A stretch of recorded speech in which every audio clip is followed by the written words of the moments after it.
가스펠 프로젝트 6번째 시간입니다. 어둠의 세력에 대해 승리하시다 라고 하는 제목으로 함께 하나님의 말씀을 나누기를 원합니다. 오늘 본문은 여러분들 잘 아시는 말씀이죠. 예수님께서 광야에서 마귀에게 시험을 당하시고 3번의 시험을 말씀으로 이겨내시는 그러한 본문입니다. 오늘 본문을 통해 우리가 잘 알 수 있는 것처럼 예수님은요, 사탄이 제안한 지름길을 일부러 거절하십니다. 그리고 그 지름길을 거절한다는 것은 먼 길로 돌아가야만 한다는 그러한 고난이 뒤따른다라는 것을 알매도 불구하고 예수님은 피하지 않으셨습니다. 그리고 멀고도 험한 예수님이 걸어야 할 그 길, 십자가의 길, 하나님 아버지의 아들이 걸어야 할 그 길을 선택하시는 모습을 오늘 본문을 통해서 우리가 확인할 수 있습니다. 예수님이 좋아서 쫓아다니는 군중이 아니라 제자로 살아가기로 결단하시는 분들이 오늘 우리 여기 이 자리에 그리고 또 영상으로 함께하고 계신 줄로 믿습니다. 우리도 인생을 살아갈 때 영적으로 무언가를 결정해야 되는 그 순간이 올 때에 지름길 인생을 선택하며 살아가는 것이 아니라 예수님처럼 십자가의 길을 걸어가는 인생을 살아야 되는 줄로 믿습니다. 지름길을 가면 뭘 합니까? 지름길이 주는 이점이 무엇입니까? 조금 더 빨리 도착한다라고 하는 것이죠. 그 외에는 여러분 무엇이 있습니까? 아무것도 없습니다. 그러나 세상이 이야기하는 사탄이 지금 예수님에게 시험하는 이 지름길을 가려고 선택하면 뭘 하겠습니까? 빨리 도착할 뿐 곧 사망의 길을 걸어가게 되는 것입니다. 그러나 십자가의 길은 조금 멀지만, 조금 더디지만, 고난의 길이지만, 많이 돌아갈 수 있지만, 그러나 그 십자가의 길은 결국 죽음 권세마저 이기는 승리의 길이라는 것을 우리가 오늘 반드시 기억해야 하겠습니다. 그렇기 때문에 영적으로 바라볼 때 이 십자가의 길을 선택하는 것이야말로 천국으로 가는 지름길을 선택하는 것이다 라는 것이라고 우리는 깨달을 수 있겠습니다. 제2포 성인 여러분, 우리 함께 이 십자가의 길을 걸어가는 제자의 삶을 살게 되기를 예수 그리스도 이름으로 축원합니다. 사랑하는 여러분, 십자가의 길을 선택함으로 말미암아 멀고 돌아가는 길을 선택합시다. 그렇게 선택할 때 우리에게는 결국 이 땅 가운데서도 하나님의 나라를 누리고 우리가 참 기쁨을 누릴 수가 있게 될 것입니다. 여러분, 많은 청년들이 이 성경을 읽을 때 마치 시간에 맞춰서 약을 챙겨 먹듯이 성경을 읽는 경향이 있습니다. 아침이나 저녁에 성경 말씀 몇 줄 혹은 몇 단락을 읽곤 합니다. 이것이 잘못되었다라는 말씀을 드리는 것은 아닙니다. 그러나 성경을 읽을 때 이렇게 작은 단위로 읽다가 보면은 전체 맥락에서 이야기하고자 하시는 그 연결적인 의미를 놓칠 수 있다라고 하는 것입니다. 오늘 그래서 저는 이 본문을 통해서 성경을 전체적인 맥락에서 통째로 읽을 때 어떠한 효과가 있고 또한 그런 연결적인 메시지가 어떠한 메시지가 있는지를 함께 살펴볼 거예요. 그래서 오늘 말씀을 많이 찾아볼 텐데 여러분 정신을 집중해서 잘 따라오시면 좋을 것 같습니다. 지난주에 우리 최성민 목사님께서 오셔서 예수님이 세례받으신 이야기를 또 나누어 주셨습니다. 오늘은 어떤 이야기가 본문에 펼쳐져 있습니까? 예수님의 광야 이야기입니다. 광야 메시지예요. 세례 이야기는 어떤 이야기입니까? 좋은 이야기죠. 하나님의 은혜가 저절로 느껴지는 이야기입니다. 그러나 세례 이야기 다음으로 우리가 함께 나눠보게 될 이 광야 이야기, 광야 이야기는요 어떤 이야기입니까? 톡 까놓고 얘기해서 안 좋은 이야기예요. 세례 이야기는 좋은 이야기고 광야 이야기는 좀 좋지 않은 그런 이야기죠. 왜냐? 힘들잖아요. 어려운 길이잖아요. 고난의 이야기이기 때문에 안 좋은 이야기입니다. 그런데 여러분, 오늘 본문 말씀 마태복음 4장 1절부터 11절까지 있는 말씀은 이 말씀의 바로 직전에 예수님이 세례받으신 이야기가 나오고 곧바로 예수님이 광야에 가셔서 시험을 당하시는 이 반대되는 사건이 기록이 되는 것을 우리가 볼 수가 있습니다. 그러나 이 두 사건은 완전히 반대되는 분위기의 사건이지만 절대로 반대되는 사건이 아니라 마태가 이 기록을 할 때 왜 이러한 구조를 가지고 기록을 했는가라는 것을 생각해서 볼 때 이 연결적인 의미가 있다라고 하는 것이죠. 오늘 우리가 함께 읽은 본문 1절 말씀을 함께 읽어보겠습니다. 시작. 그 후 예수께서 성령에 이끌려 광야로 가셔서 마귀에게 시험을 받으셨습니다. 우리 지난주 읽었던 본문 한 번 더 읽어볼까요? 3장 16절부터 17절까지 말씀을 한번 읽어보겠습니다. 시작. 예수께서 세례를 받으시고 물속에서 올라오셨습니다. 그때 예수께서는 하늘이 열리고 하나님의 영이 비둘기처럼 자신에게 내려오는 것을 보셨습니다. 그리고 하늘에서 소리가 들려왔습니다. 이는 내가 사랑하는 아들이다. 내가 그를 매우 기뻐한다. 완전 반대되는 분위기의 이야기이지만 연결되어져 있습니다. 좋은 이야기와 안 좋은 이야기가 연결되어져 있습니다. 왜 연결되어져 있느냐? 어디서 공통점을 찾을 수 있느냐? 바로 성령 하나님께서 지금 예수님을 인도하고 있다는 점에서 공통점이 있습니다. 지난주에 예수님이 세례를 받으실 때 하나님의 영이 예수님에게 비둘기처럼 내려오는 것을 보았다. 여기서 하나님의 영이 누구를 뜻하는 것입니까? 성령 하나님을 뜻하는 것이죠. 오늘 연결되어지는 마태복음 4장 1절에 예수님께서 광야로 가시게 되는데, 세례를 받자마자 광야로 가시게 되는데 누구에게 이끌려 광야로 가신다고요? 성령에 이끌려 광야로 가신다는 것입니다. 그러면 동일한 인물이신 성령 하나님께서 예수님에게 세례를 주셨고, 성령 하나님께서 하나님의 말씀을 세례를 통해 하나님의 말씀을 듣게 해주십니다. 내 사랑하는 아들이다 라는 그런 하나님의 아들의 정체성을 깨닫게 해주시면서 곧바로 광야로 이끌어 가시는 분도 누구시냐? 바로 성령 하나님입니다. 이 연결을 제가 이미지를 표로 만들어 왔는데 한번 보시면서 살펴보겠습니다. 자, 예수님이 세례를 받으실 때 하나님의 영이신 성령님이 비둘기같이 임하고, 그리고 우리가 아까 나누었던 것처럼 하나님의 사랑하시는 아들이라는 말씀을 우리가 듣게 되죠. 그러면서 예수님이 본인이 누구신지에 대한 정체성을 분명히 하시는 장면이 이 세례 받으시는 장면입니다. 아, 내가 하나님의 아들이구나, 하나님이 나를 사랑하시는구나 라는 말씀을 직접 들음으로 말미암아 정체성이 확실해지는 그러한 사건이 있게 되죠. 그런데 바로 그 성령님이 예수님을 어디로 보내시느냐? 광야의 시험대로 보내십니다. 그런데 여러분, 자연스럽게도 예수님께서 오늘 본문 말씀 가운데 시험을 받으실 때의 그 첫 번째 시험 문제가 무엇이냐? 바로 이 정체성에 대한 확인 문제예요. 당신이 하나님의 아들이거든 이 돌을 빵으로 만들어 보아라, 뛰어내려 보아라. 당신이 하나님의 아들이거든, 무엇을 지금 물어보는 것입니까? 정체성에 대한 질문인 것입니다. 정체성에 대한 확신을 받자마자 정체성에 대한 시험이 지금 있는 거죠. 어떤 내용입니까? 바로 예수님께서 세례를 받으실 때 하나님께 직접 들었던 말씀입니다. 여러분, 하나님의 아들이신 예수님께서 왜 시험을 받으셨을까요? 왜 예수님이 시험을 받으셨느냐? 그것은 바로 우리도 똑같이 하나님의 말씀을 들으면서 날마다 시험에 빠지기 때문에 그렇습니다. 그래서 예수님도 똑같이 시험을 받으시는 거예요. 여러분, 그렇다면은 이 세례와 광야를 또 다른 관점에서 볼 때 하나님은 예수님에게 왜 세례를 베푸셨고 하나님의 사랑하는 아들이라고 직접 말씀해 주셨는가? 왜 이렇게 은혜로운 사건을 주셨는가? 이 은혜로운 사건이 언제 있었다고요? 광야 이전에 있었다는 것입니다.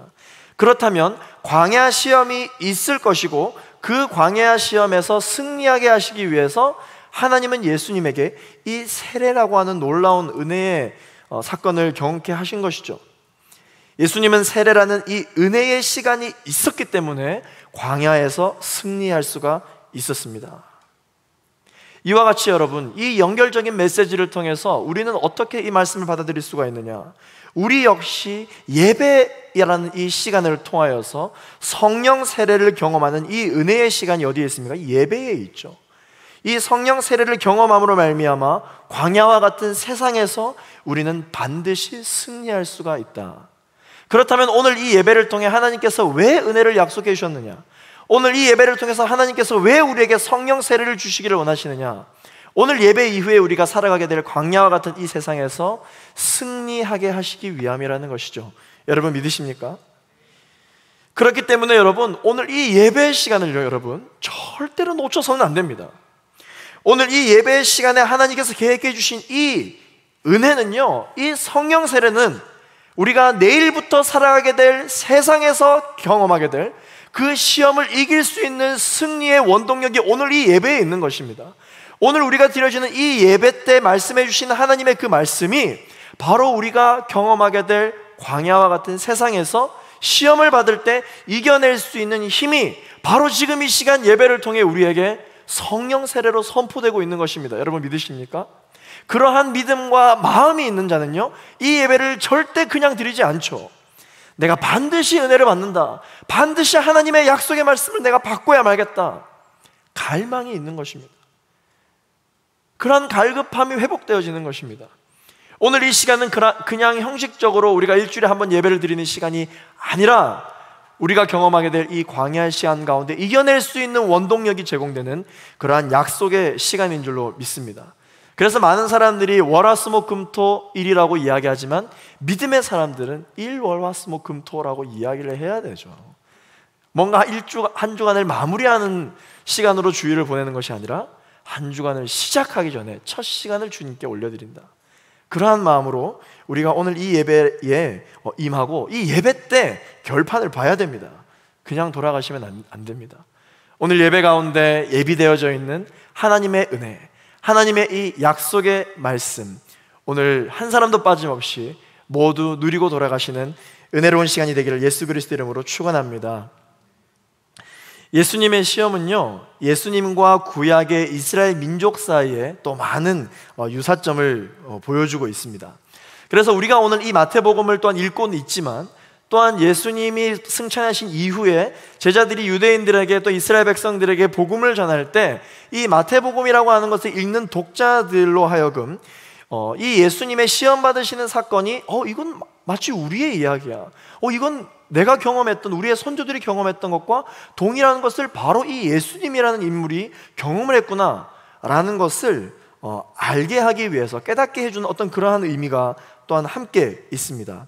제가 표 하나를 더 준비했는데 한번 보시면은, 자, 예수님께서 세 가지 시험을 받으시는데 이 세 가지 시험의 모든 대답을 무엇으로 하시느냐? 마태복음 말씀으로 하시는 게 아니고요, 신명기 말씀으로 다 받아치세요. 그러니까 이 사탄이 예수님을 넘어뜨리려 하는 그 시험 문제에 대해서 예수님이 어떤 대답을 내리시느냐? 신명기 말씀에 기록되어져 있는 말씀을 가지고 대답을 하신다라고 하는 것이죠. 자, 여러분, 우리는 이것을 오늘 말씀을 통해서 이거 신명기에 기록되어져 있는 말씀이라고 들어서 아는 것이지만, 유대인들은 예수님이 대답하신 그 대답을 듣자마자 이거 신명기에 기록되어져 있는 말씀이라는 것을 이미 알고 있어요. 그렇기 때문에 예수님은 이 신명기에 능통하셨구나. 여러분, 이 이스라엘 백성들에게 있어서의 이 신명기 그리고 모세오경, 이것은요 마치 그들의 신앙생활에 있어서 교과서와 같은 것이었습니다. 우리가 또 에스라 프로젝트 때 이 모세오경 팀이 이 모세오경을 기록하게 될 건데, 여러분, 이 모세오경이 바로 이 신앙인들의 교과서와 같은 부분이에요. 그래서 여러분, 이 모세오경 팀을 특별히 필사하는 팀에게는 특별한 은혜가 있을 것입니다. 기대하셔도 좋아요. 무튼 이 이스라엘 백성들에게 이 신명기는 그와 같은 책이거든요. 그래서 예수님께서 이 신명기 말씀을 또 인용하시는데, 이 이스라엘 백성들에게서 이 신명기 말씀이 어떤 말씀이냐? 신명기 8장 2절 말씀을 우리 같이 한번 읽어보겠습니다. 시작. 너희 하나님 여호와께서 40년 동안 광야에서 너희를 어떻게 이끄셨는지, 어떻게 너희를 낮추시고 너희를 시험해 너희 마음에 무엇이 있는지, 너희가 그분의 명령을 지키고 있는지 아닌지 알려고 하셨음을 기억하라. 하나님은 이스라엘 백성들을 광야로 이끌어내셔서 40년 동안 시험을 하셨죠. 표를 한 번 더 보여주세요. 40년 동안 광야에서 시험을 이스라엘 백성들이 하셨습니다. 예수님도 성령 하나님의 이끌림을 받아서 어떻게 해요? 40일을 밤낮으로 금식하신 이후에 시험을 받으셨어요. 그렇기 때문에 이스라엘 백성들이 이 사건을 볼 때 40일? 40년이라고 하는 본인의 이야기를 떠올리게 된다는 것이죠. 이스라엘 백성들은 그러나 이 40년 광야 생활에 대한 그 결과가 어떠했습니까? 하나님의 말씀에 불순종했죠. 결국 시험 문제를 풀 수 없었습니다. 실패하고야 말았습니다. 그러나 예수님께서는 이스라엘 백성들이 경험했던 그러한 비슷한 시험을 당하셨을 때 어떻게 하셨느냐라는 것을 이 본문을 통해 볼 수 있습니다. 예수님은 순종하셨습니다. 믿으셨습니다. 무엇을? 하나님께서 약속해 주신 그 말씀을 끝까지 신뢰함으로써 이 시험을 이겨내시는, 그래서 이스라엘 백성들과 대조적인 모습을 보여줌으로써 예수님이야말로 그리스도이시구나, 예수님이야말로 내가 의지해야 될 존재이구나, 그분이야말로 우리의 구원자이시구나 라는 것을 깨닫게 되는 것이죠. 이 본문을 통해서 깨닫게 되는 것입니다. 우리의 새로운 영적인 이스라엘을 창조하실 자격이 있으신 분이 바로 예수님이구나 라는 사실을 이 세 번의 시험의 과정을 통해서 증명되는 그러한 장면으로 볼 수가 있는 거죠. 이게 연결적인 메시지예요. 광야와 시험을 활용하시는 하나님의 일하시는 모습을 우리는 오늘 이 부분에서 눈여겨보아야 합니다. 여러분, 광야는 어려운 길이죠. 쉽지 않은 길입니다. 이제 그림을 닫아주셔도 됩니다. 그러나 여러분, 이 광야 또한 하나님께서는 그들의 백성을 사랑하신 나머지 활용하시고 이용하실 수 있다는 것을 우리가 기억을 해야 돼요. 왜냐하면 이스라엘 백성들이 이 광야를 통해서 본인들이 하나님의 백성임을, 하나님이 그들과 함께하고 계심을, 여전히 하나님의 말씀이 약속되어져 있는 그 말씀이 성취될 것임을 광야에서 깨달았기 때문이죠. 그래서 이 광야는 하나님이 하나님됨을 알 수 있는 장소입니다. 그래서 구약 말씀에도 계속해서 보시면 하나님은 자기 백성을 광야로 부르시죠. 우리도 하나님의 부르심을 받기를 원하는데 되도록이면 어디로 부르심을 받기를 원하십니까? 여러분, 한 사람 한 사람 하나님이 부르실 텐데 어디로 부르시기를 원하시나요? 광야로 불러주십시오 이렇게 기도한 사람 아무도 없죠. 다 궁궐로 불러주십시오, 하나님 저에게 유복한 곳으로 불러주십시오, 제가 만족할 수 있는 곳으로 불러주십시오 라고 그렇게 기도는 하지 않지만 그걸 아마 원할 거예요. 그런 마음이 다 있을 것입니다. 그런데 여러분, 하나님이 일하시는 것을 한번 보자고요. 하나님은 이스라엘 백성들을 때로는 어디로 부르셨다? 광야로 부르셨다. 왜냐? 이스라엘 백성들을 광야로 부르심으로 말미암아 하나님을 예배하되 참되게 예배하는 방법을 배우게 하시기 위해서 광야로 부르셨고, 이 광야를 하나님이 활용하신다라는 것을 알 수 있습니다. 출애굽기 5장 1절 말씀을 같이 한번 읽어볼게요. 시작. 그러고 나서 모세와 아론은 바로에게 가서 말했습니다. 이스라엘의 하나님 여호와께서 내 백성들을 보내 그들이 광야에서 나를 위해 절기를 지킬 수 있게 하여라 하고 말씀하셨습니다. 하나님께서 광야로 왜 보내신다고요? 절기를 지킬 수 있게 하시기 위해서 보내실 것이라는 계획이 있으셨다. 결국 백성들은 하나님의 말씀대로 출애굽 사건을 경험하게 됐죠. 노예로부터 해방되게 되었습니다. 그리고 광야에서 하나님의 말씀을 배우기 시작했고, 그들의 인생 가운데 굶주리고 있을 때 만나와 메추라기라고 하는 하나님의 필요를 공급하시는, 그들의 필요를 공급하시는 하나님을 경험하게 되었죠. 훗날 호세아 선지자 또한 이렇게 말하고 있습니다. 호세아 11장 1절 말씀을 우리 같이 한번 읽어보겠습니다. 시작. 이스라엘이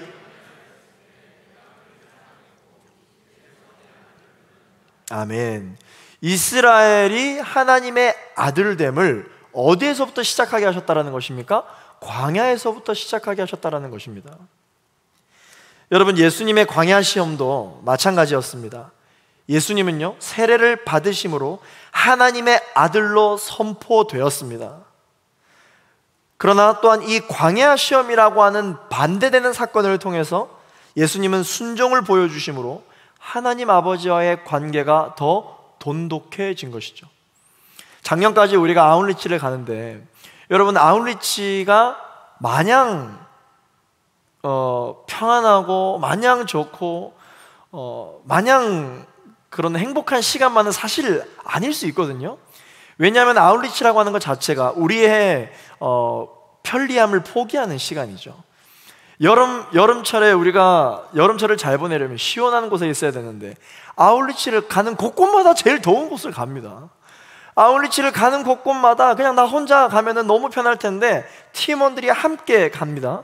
그렇기 때문에 결국은 팀원들과 함께 했을 때 합력하여 선으로 이루시는 것을 우리가 경험으로 알기 때문에 또 신청을 하죠. 그러나 알지만 갈 때마다 갈등이 있어요. 갈 때마다 어려움이 있습니다. 복음을 전하는데 쉽지 않습니다. 그런데 여러분, 아웃리치만 갔다 오면 어떻게 됩니까? 내가 더 신앙이 강해져 있어요. 내가 더 성령 충만해져 있습니다. 하나님 아버지와의 관계가 회복되고 더 돈독해져 있어요. 또한 동역자들이 생기게 되는 것이죠. 무엇을 통해서? 아웃리치라고 하는 그러한 불편한 시간을 통해서 우리의 영적인 신앙생활은 더 단단해지는 것을 경험할 수가 있죠. 하나님은 이 광야라는 시간, 고난이라는 시간을 이렇게 우리에게 활용을 하시기도 한다라는 것입니다. 예수님도 이 광야 시험을 통해 하나님과 더 돈독해지셨죠. 더 견고해졌습니다. 그러므로 여러분, 하나님의 사람들은 광야를 지날 때에도 절망하는 법이 없습니다. 왜냐하면은 우리가 지나고 있는 광야 가운데서도 성령 하나님의 여전히 이끌림이 있기 때문입니다. 여러분, 이것을 믿으십니까? 우리가 지금 예배를 드리고 있는 우리의 상황 가운데서도 광야 가운데, 고난 가운데 있는 분들이 많을 것입니다. 나는 신앙생활을 하고 있는데 왜 이렇게 어려운 시간을 보내고 있느냐? 그러나 여러분, 절망하지 마십시오. 성령께서 우리와 함께하고 계십니다. 하나님께서 우리와 함께하고 계십니다. 어려운 이때에 우리는 하나님을 신뢰하고 예배하는 법을 비로소 배울 수 있다는 사실을 여러분 기억하십시오. 코로나19라고 하는 이 시간이 우리에게는 광야와 같은 시간이에요. 고난의 시간입니다. 그러나 여러분, 우리는 지금은 이야기할 수 있습니다. 이 코로나라고 하는 이 시간 때문에 우리가 얻을 수 있는 것이 있었습니다. 그것이 무엇입니까? 예배의 중요성, 우리의 가정의 중요성, 공동체의 중요성을 깨닫게 된 것이죠. 이것이 아니었다면 물론 깨달을 수 있었으나 조금 적게 깨달았을 것입니다. 그러나 하나님께서는 또한 이 광야의 시간을 통해서 좋지 않은 그러한 결과만 우리에게 주시는 것이 아니라 이러한 중요성을 깨닫게 해주시기도 하시는 것이죠. 예수님은 오늘 3가지 시험을 당하십니다. 첫 번째 시험으로 안 넘어가니까 마귀가 전략을 바꿔서 2번째, 3번째 시험을 하게 됩니다. 이 3가지 시험을 통해서 우리는 이 본문을 통해 우리도 신앙생활을 할 때 당할 수 있는 시험들이 어떤 것들이 있는지를 알 수 있습니다. 그리고 지금 우리가 이미 겪고 있는 이 시험과 고난의 이 시간들이 어느 정도의 레벨인지, 내 영적 상태와 내 위치가 어디쯤 와 있는지를 우리가 알 수 있습니다. 우리 함께 살펴볼게요. 자, 예수님께서 첫 번째 받으신 시험 1단계, 레벨 첫 번째이죠. 초급 단계입니다. 하나님의 뜻보다 자기 욕구에 만족하게 시험을 받습니다. 우리가 신앙생활을 할 때 하나님의 뜻보다 내가 하고 싶은 것, 내가 끌리는 것, 내 욕구를 만족시킬 수 있는 것에 대하여 전전긍긍하고 있고, 그리고 또한 그것이 우리의 신앙의 최대 고민이 된다면 여러분, 우리 지금 아주 초급 단계 시험에 와 있어요. 마태복음 4장 2절부터 3절까지 말씀을 함께 보겠습니다. 읽어보겠습니다. 시작. 40일 밤낮을 금식하신 후에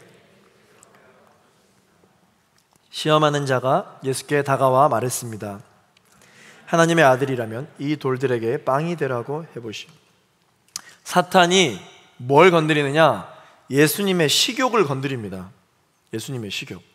아이고, 예수님이 뭐 그렇게 식욕이 왕성하셨겠어 라는 생각이 들 수 있을 것입니다. 그런데 여러분, 지금 예수님의 상황이 어떤 상황입니까?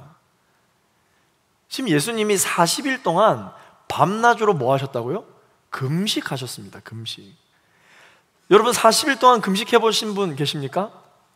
저도 40일까지는 못 해봤어요.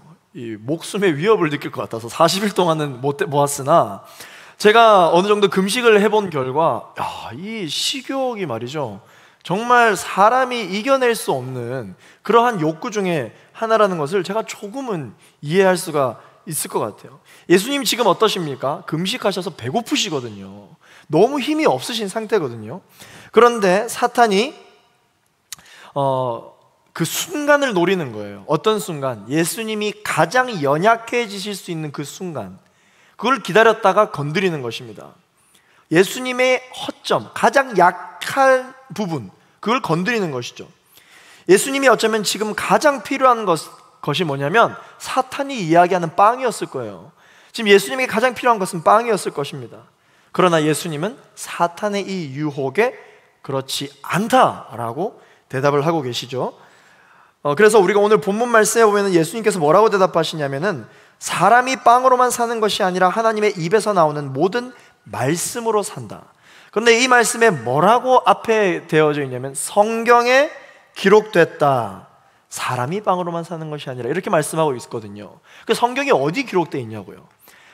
아까 표에서 살펴보았던 것처럼 신명기 말씀을 인용하고 계시다는 것을 말씀드렸습니다. 신명기 8장 3절 말씀을 같이 한번 읽어보겠습니다. 시작. 그분이 너희를 낮추시고 배고프게 하셔서 너희나 너희 조상들이 전혀 알지 못했던 만나로 먹이신 것은 너희로 겸손하게 해 사람이 빵으로만 사는 것이 아니라 여호와의 입에서 나오는 모든 말씀으로 사는 것임을 가르쳐 주시려는 것이었다. 아멘. 예수님은 자기 자신에 대해서 분명히 알고 계셨습니다. 예수님도 완전한 하나님이시지만 완전한 인간이셨기 때문에 육신이라는 것을 가지고 계셨어요. 그래서 이 육신이 힘을 내려면 뭐가 있어야 되냐면 먹는 게 있어야 돼요. 그래야 힘을 낼 수가 있는 것이죠. 그러나 예수님은 영적인 비밀을 알고 있었습니다. 무엇이었냐면 육신은 영혼의 지배를 받는다는 사실을 알고 계셨습니다. 그렇기 때문에 인정하셨어요. 육신을 살리려면 사람은 빵을 먹어야 하지만 영혼을 살리려면 하나님의 말씀을 먹어야 한다는 것을 알고 계셨습니다. 육신이 영혼의 지배를 받는다면 사실 빵을 좀 못 먹는다 할지라도 우리의 인생 가운데 우리의 욕구가 채워지지 않는다 할지라도 예수님은 어떠한 영적인 비밀을 알고 계셨다고요? 우리의 영혼을 채우시는 하나님의 말씀을 먹을 때 우리에게는 부족함이 없다는 것을 알고 계셨다는 것입니다. 사랑하는 청년 여러분, 광야의 시간을 경험하고 계시다라고 생각하고 계신 청년 여러분, 지금 이 시기 가운데 우리에게 필요한 것은 빵이 아니에요. 지금 우리에게 진짜 필요한 것은 무엇이냐? 하나님의 말씀인 줄로 믿습니다.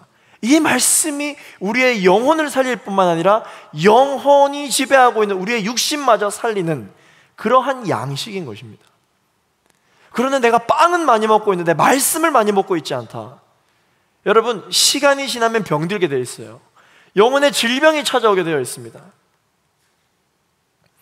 예수님은 인간의 모든 죄를 해결하시기 위한 분답게 돌들을 빵으로 되게 하라는 이 시험을 보면서 인류가 가장 먼저 넘어진 것이 무엇이었느냐?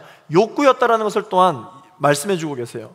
여러분, 인류가 처음으로 죄를 지었을 때가 언제입니까? 아담과 하와가 에덴 동산에서 불순종했던 죄죠. 아담과 하와가 처음으로 넘어졌던 시험이 뭐였어요? 욕구였습니다. 식욕이었어요. 먹고 싶은 거, 탐스러웠던 것이죠. 거기에서 사람은 넘어졌습니다. 예수님은 그래서 이 첫 번째 시험에서 이겨내신 것이죠. 결국 아담과 하와는 어떻게 됐습니까? 실패하였습니다. 그 시험에서 이겨내지 못했어요. 불순종했죠. 그러나 두 번째 아담으로 오신 이 예수님께서는 첫 번째 시험인 이 욕구 만족에서부터 이겨내심을 통하여서 예수님이야말로 그리스도이시라는 사실을 우리가 또한 볼 수가 있는 거예요. 첫 번째 시험을 예수님이 어떻게 이겨내셨는가? 바로 세례 때 이미 경험한 하나님의 말씀과 예수님이 평소에 학습하시고 암기하셨던 이 신명기 말씀을 끝까지 신뢰함으로 이겨낼 수 있었던 것입니다. 여러분, 우리는 오늘 이 말씀을 통해서 어떻게 적용해야 되겠습니까? 말씀을 가까이 해야 되는 것입니다. 말씀을 가까이 해야 돼요. 그 필사를 하면은요, 여러분, 정독을 3번 한 결과가 효과가 나타난다라고 합니다. 마침 또 에스라 프로젝트를 하나님께서 우리에게 허락해 주셨는데 여러분 신청하세요. 많이 참여하십시오.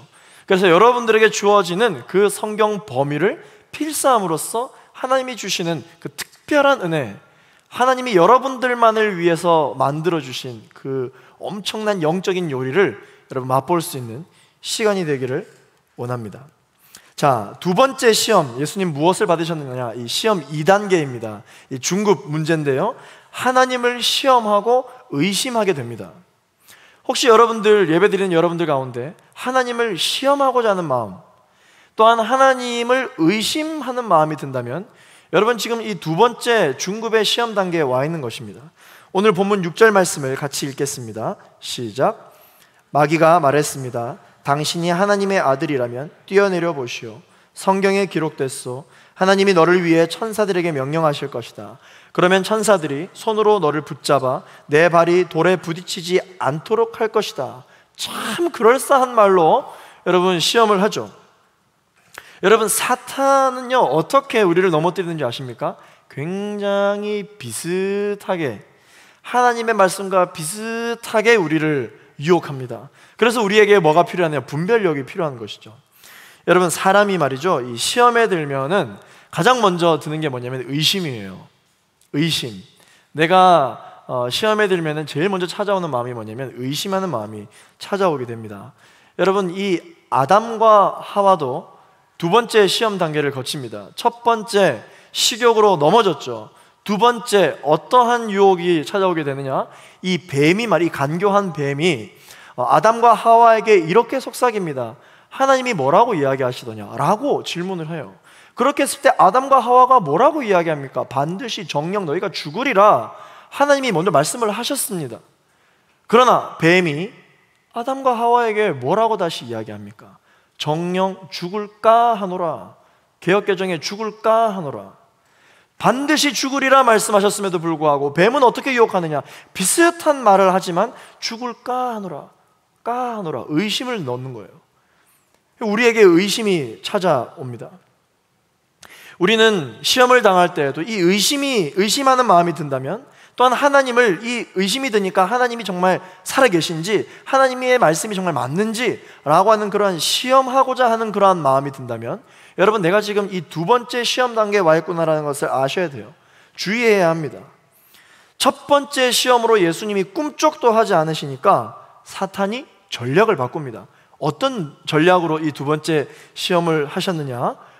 여러분, 놀라지 마십시오. 사탄이 예수님에게 말씀으로 인용합니다. 성경 말씀에 이렇게 되어 있다라고 지금 인용하고 있어요. 여러분, 사탄도 말씀으로 예수님에게 시험하고 있습니다. 여러분 기억하십시오.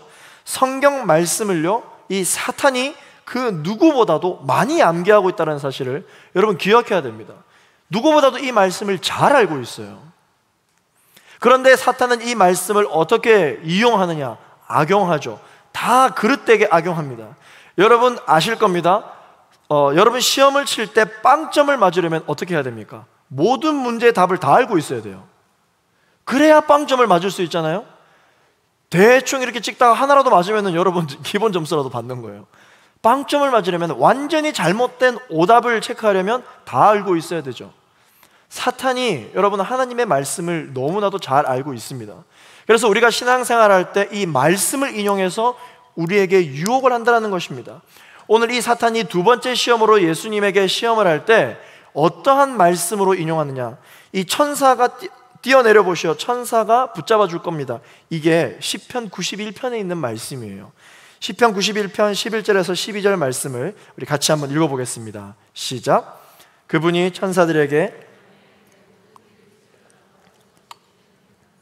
천사들이 손으로 너를 들어올려 내 발이 돌에 맞는 일도 없으리라.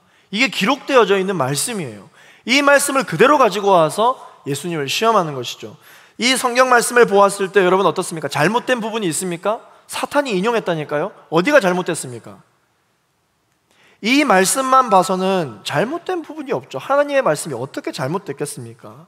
그러나 이 성경 말씀만을 보고 우리가 적용하고, 그렇게 구절만 보고 늘 적용을 하려고 하니까 이 성경 말씀 전체적인 메시지, 전체적인 맥락을 모르는 겁니다. 그러면 읽었을 때 잘못 인용할 수 있는 것이죠.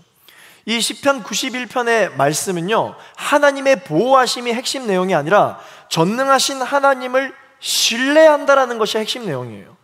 그래서 보호하심이 주된 내용이 아니라 신뢰하는 자에게 주어지는 것이 보호하심이라는 그런 내용이 있는 건데, 사탄은 그거 다 빼고 거두절미하고 지금 예수님을 유혹하기 위해서 하나님이 세례 때 분명히 말씀해 주셨는데 그것을 의심하고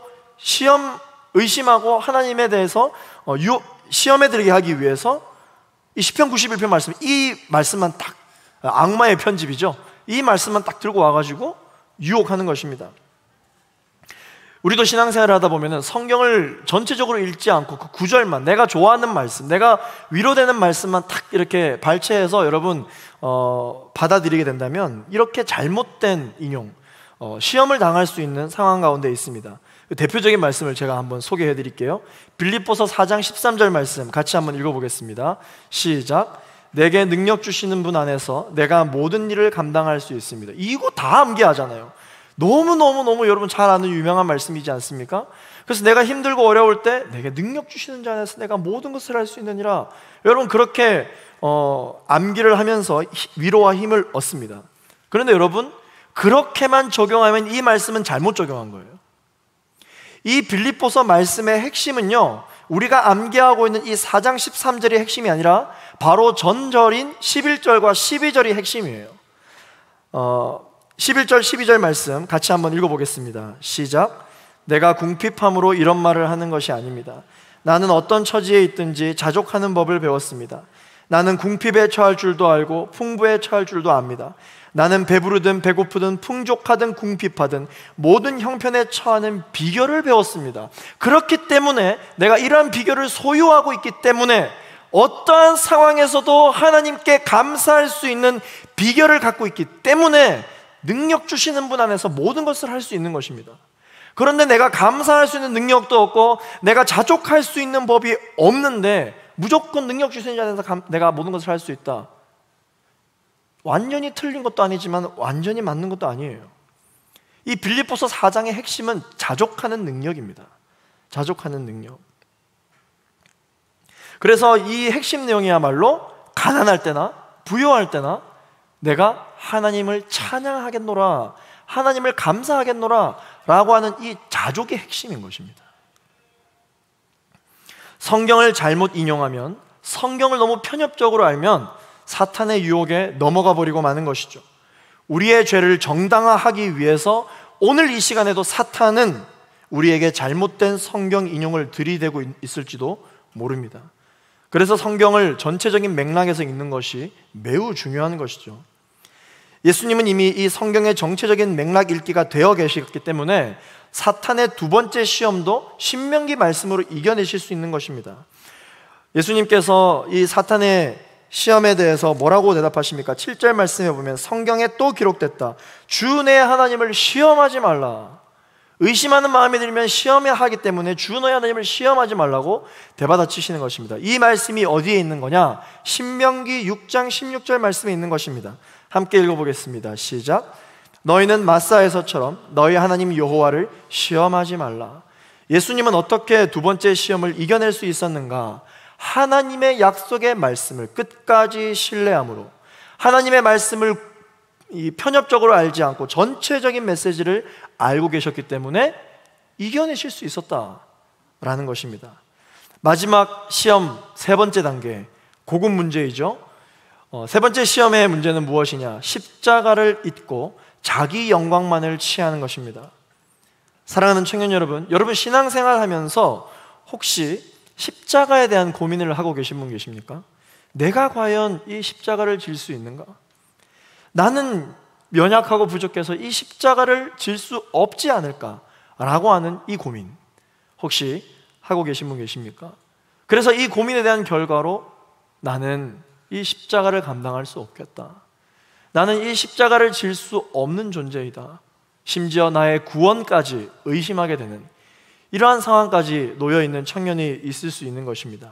그렇다면 여러분, 그런 청년분들은요, 첫 번째, 두 번째 시험을 통과하고 지금 세 번째 시험에 와 있는 거예요. 상당히 수준 높은 신앙생활을 하고 계신 것이고 상당히 수준 높은 신앙의 고민을 하고 계신 것입니다. 오늘 본문 8절 9절 말씀 읽겠습니다. 시작. 그러자 마귀는 다시 아주 높은 산 꼭대기로 예수를 데리고 가 세상 모든 나라와 그 영광을 보여주었습니다.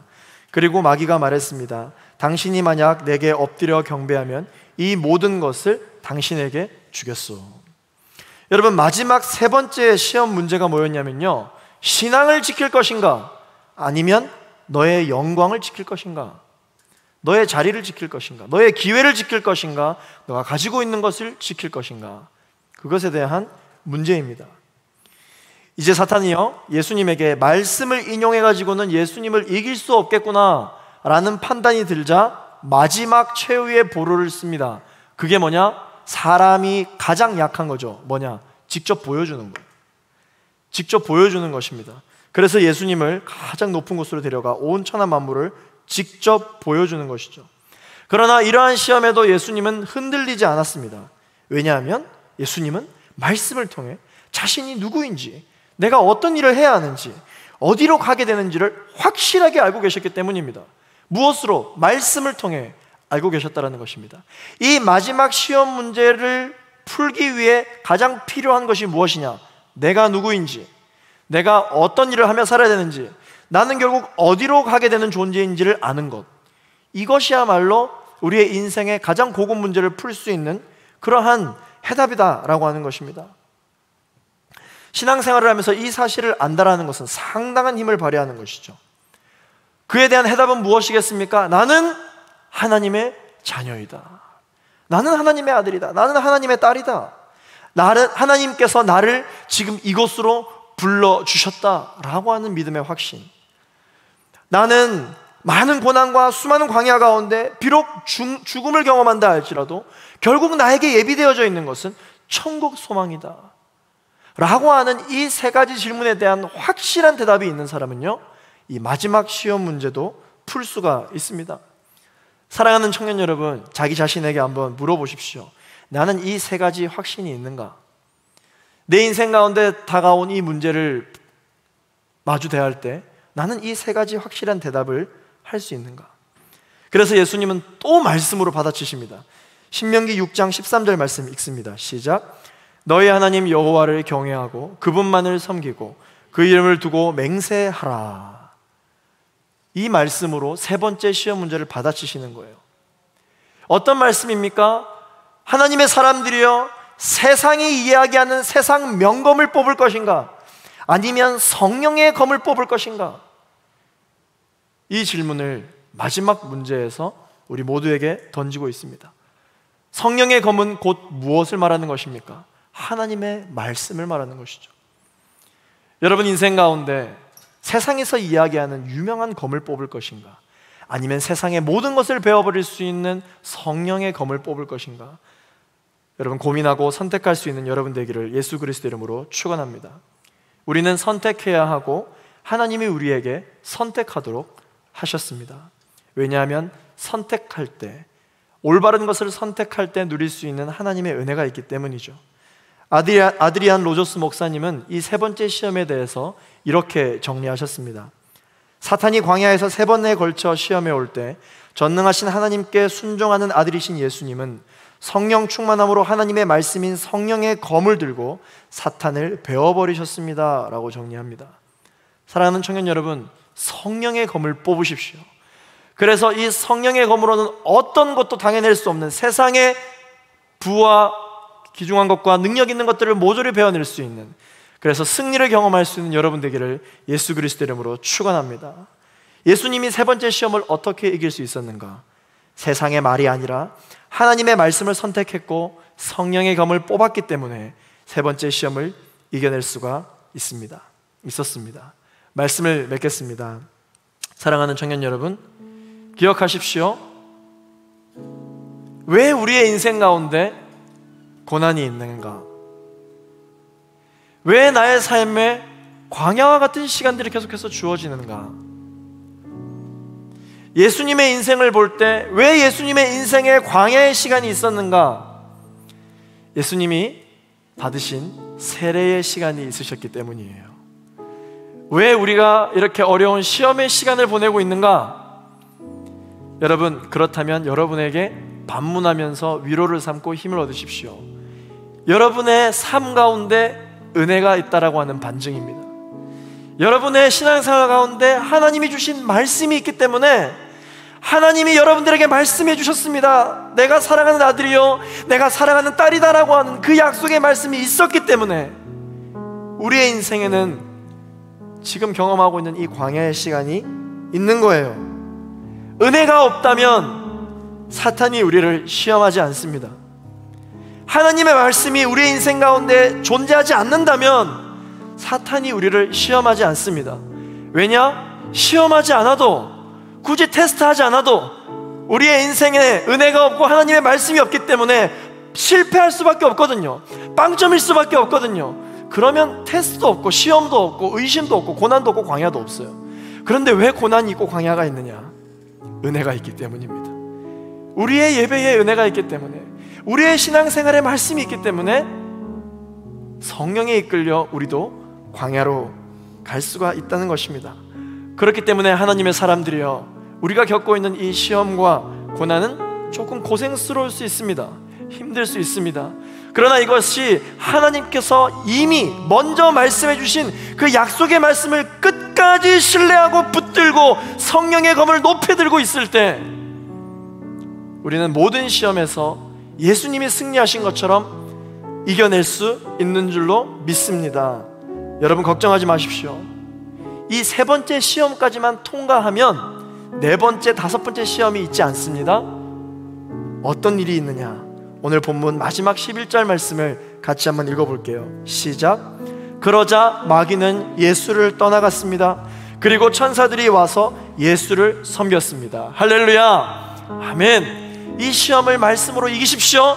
그러면 천군 천사가 와서 우리의 기도 제목, 우리의 비전, 우리의 삶을 하나님의 계획하심으로 이끌 수 있도록, 순종할 수 있도록 이제 도와줄 것입니다. 누가복음 말씀에 이렇게도 기록되어 있습니다. 그때 하늘로부터 천사가 나타나 예수께 힘을 북돋아 드렸습니다. 십자가 고난을 앞두고 기도하시고 은혜를 받을 때 천사가 나타나 도와줬다는 것입니다. 여러분, 우리가 경험하고 있는 이 광야와 같은 이 시험의 시간들 결코 우리가 혼자 이겨내는 거 아닙니다. 하나님이, 성령 하나님이 우리와 함께하고 계십니다. 신뢰하십시오. 믿으십시오. 여러분, 하나님께서 여러분들 광야 가운데 고아와 같이 혼자 내버려 두신 적이 없습니다. 하나님을 믿음으로 나아갈 수 있는 우리 모두가 되기를 소망합니다. 우리 가슴에 손을 올리고 이렇게 한번 저 따라 고백하실까요? 예수 그리스도의 승리, 내 승리. 예수 죽음, 내 죽음. 예수 부활, 내 부활. 할렐루야. 예수님의 이 승리가 바로 나의 승리입니다. 목사님의 승리, 너의 승리, 신앙 좋은 사람의 승리가 아니라요, 오늘 예배를 드리고 있는 여러분 한 사람 한 사람의 승리가 바로 예수님이 보여주신 이 승리입니다. 여러분, 주신 말씀에 감사하여 우리 하나님께 또한 결단하는 마음으로 이 시간 자리에 일어나셔서 우리 찬양하며 우리 결단하며 나아가게 되기를 소망합니다. 하나님, 우리가 그 어떠한 어려운 상황 가운데서도 주님을 신뢰하겠습니다. 말씀을 붙잡겠습니다. 말씀을 가까이 하겠습니다. 내 신앙생활에 무엇이 문제인가를 살펴보았더니 자꾸 빵을 구하고 말씀을 구하지 않는 것이 내 인생의 문제라는 것을 우리가 깨달을 수 있어요. 의심이 밀려오고 하나님을 시험할 수밖에 없었던 이유는 말씀이 없었기 때문에, 전체적인 맥락으로 내가 이해하려고 했던 시도가 없었기 때문에 그랬던 것이죠. 우리 찬양하며 결단하며 나아가겠습니다.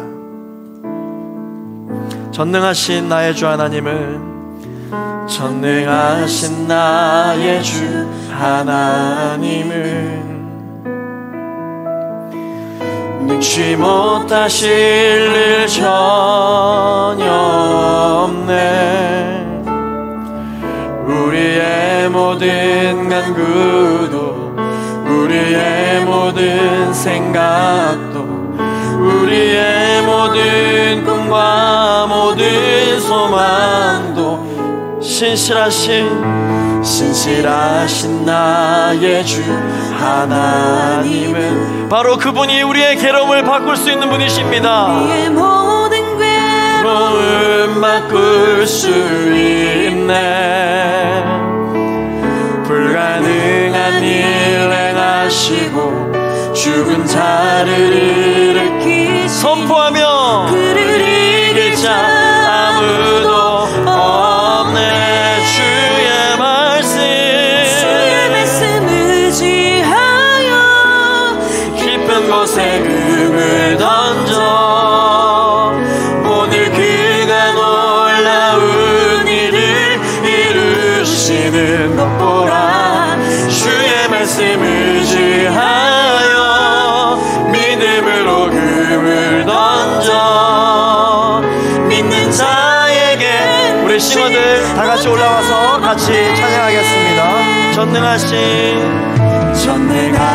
나의 주 하나님은 능치 못하실 일 전혀 없네. 능치 못하실 일 전혀 없네. 우리의 모든 간구도, 우리의 모든 생각도, 우리의 모든 꿈과 모든 소망도, 신실하신 나의 주 하나님은, 신실하신 나의 주 우리가 절대 바꿀 수 없었던 괴로움도 바꿀 수 있는 주님이십니다. 우리의 모든 괴로움 바꿀 수 있네.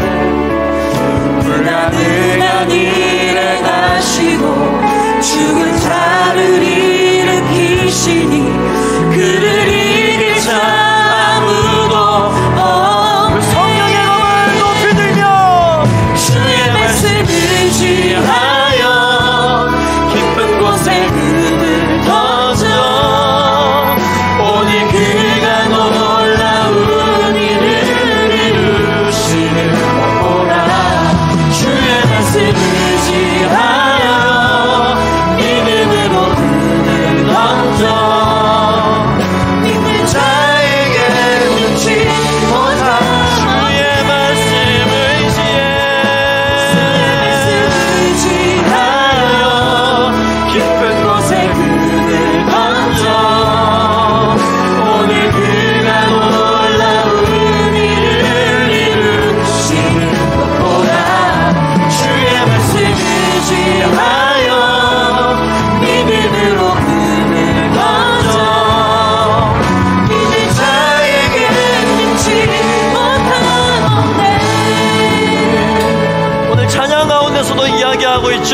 믿는 자에게 능치 못함이 없느니라.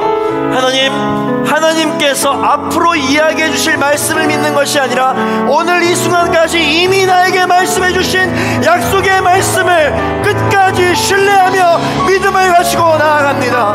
하나님, 믿는 자에게 능치 못함이 없다고 말씀하셨습니다. 아버지 하나님, 이 하나님께서 우리에게 주신 말씀을 믿음으로 말미암아 우리의 인생 가운데 찾아올 모든 시험으로부터 이겨낼 수 있는 믿음의 사람들이 되게 하여 주시옵소서. 그 어떤 어둠의 세력이 우리의 인생을 찾아온다 할지라도 예수님이 승리하신 것처럼 말씀을 붙잡고 있을 때 모든 시험을 이겨낼 수 있는 줄로 믿습니다. 예수의 이름으로 나는 일어서리라. 예수의 이름으로 나는 승리하리라. 예수의 이름으로 주님을 높여드릴지어다. 우리 이 시간 합심하여 말씀을 기억하며 기도할 때, 하나님, 나는 지금 현재 이 시험의 단계에 와 있습니다. 말씀을 붙잡겠습니다. 말씀을 기억하겠습니다. 말씀을 가까이 하겠습니다. 말씀을 구절구절별로 내가 원하는 것만 읽지 아니하고 전체적인 맥락에서 하나님이 말씀하시는 것들을 분명하고 정확하게 알겠습니다. 우리 이 시간 결단하며 함께 합심하여 기도하겠습니다. 거룩하신 아버지 하나님, 성령으로 기름 부어주시고 역사하여 주시옵소서. 아버지 하나님, 우리들의 마음 가운데 아버지 하나님의 마음을 부어주시고 성령으로 충만케 하여 주시기를 간절히 바라옵기를 원합니다. 아버지 하나님, 부족합니다. 연약합니다. 그러나 아버지 하나님께서 우리에게 인생 가운데 날마다 새롭게 부어주시는 그 말씀이 있기에 우리가 이 말씀을 붙들고 살아갈 수 있기에 우리 인생 가운데 어떠한 시련과 환난과 광야와 고난이 찾아온다 할지라도 이겨낼 수가 있습니다. 우리에게 광야가 있는 이유가 무엇입니까? 우리에게 고난이 있는 이유가 무엇입니까? 그것은 바로 은혜가 있기 때문입니다. 아버지 하나님께 주시는 그 은혜를 붙들고 나아갈 수 있는 우리 모두가 될 수 있도록 역사하여 주시옵소서. 사랑의 주님, 우리가 왜 광야의 시간을 건너야 하는가? 우리의 인생 가운데 하나님의 말씀이 있기 때문입니다. 하나님께서 주시는 은혜가 있기 때문에 사탄이 우리를 넘어뜨리려고 시험을 주고 있습니다. 하나님, 그러므로 이 시험을 역해석할 수 있는 하나님의 시선을 우리에게 허락하여 주옵소서. 왜 이 시선이 나에게 왔는가라고 생각하기보다 내가 시험에 다가온 이유는 하나님의 은혜가 있었기 때문이다. 사탄이 가만히 나를 내버려두지 않기 때문에 내가 지금 이 시험 가운데 있는 것이다 라고 다시 한 번 더 새로운 영적인 시선을 바라보므로 이 시험을 다스릴 수 있는 하나님의 마음을 허락하여 주시옵소서. 이 시험을 예수 그리스도 이름으로 이겨낼 때 천군 천사가 우리를 도와 하나님의 마음을 품고 우리의 기도의 제목이 하나님의 기도의 제목이 될 수 있도록 도와준다라고 하였으니, 주님, 이 시험을 예수 그리스도 이름으로 이겨낼 수 있는, 어둠의 세력을 물리칠 수 있는 믿음의 사람들, 믿음의 제이풀 공동체 청년들 한 사람 한 사람 되게 하여 주옵소서. 예수 그리스도 이름으로 기도하였습니다. 아멘.